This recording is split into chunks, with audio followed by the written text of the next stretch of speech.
All right, this video is all about Boston qualifying. So for the Boston Marathon, how the heck do we get in? How the heck do we race? So the first race started in about like 1897. That was the first ever Boston Marathon. Now this race is like viewed amongst the running community as like the best race to get into, and a lot of that comes from the qualifying standards. So how do you qualify?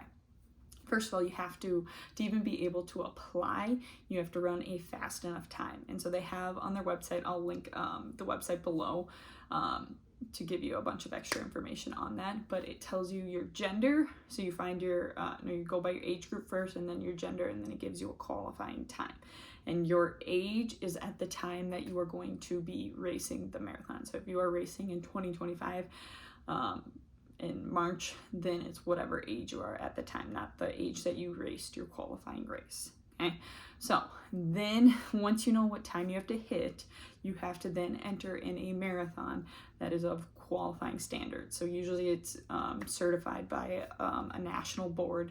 So you just want to double check that your marathon race that you are running is actually a certified Boston Marathon qualifying race. A lot of the major ones are the ones that are like really big net downhill, so tend to not be. So just make sure that your race is approved and can be a Boston qualifier.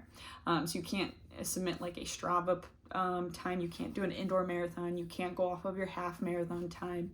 And then you have to give proof when you're applying that you actually raced that marathon and this is the time you got. So make sure you save any email or certificate that you got that says that's the time that you got in that race and on that year. So you got your qualifying time and you got your marathon. The next thing to make sure is that you hit the time window of when you want to race. So let's say you want to race Boston 2025. So the opening window of when you can run your marathon is you go back 2 years. So 2023, September 1st is when it opens.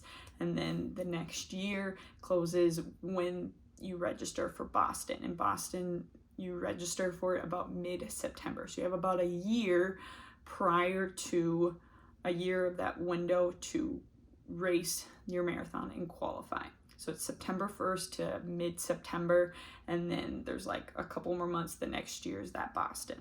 So take your 2025, you're racing, then you go 2 years back, 2023, September 1st, closes when you register Boston, which is the year before on like mid-September, and it's only open for 5 days.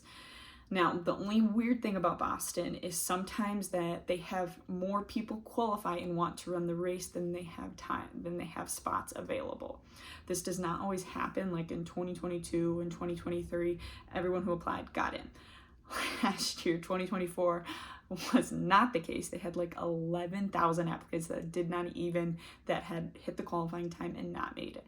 So, and they don't always know. So you want to make sure that when you are hitting your qualifying time that you honestly maybe shoot for a couple more minutes to make sure you're guaranteed that spot, because you're not, even though you hit that qualifying time, you're not guaranteed to run it. So please make sure you run a little bit faster. So that's kind of really the biggest breakdown is you have a window, a year to run your marathon. Make sure it's certified. Make sure you check your gender and your age, qualifying time, and then I would go a little bit above it. Make sure you gain proof, make sure the race is certified, and then you are all set to go. Any extra information is going to be in the website linked down below. Hope that helps.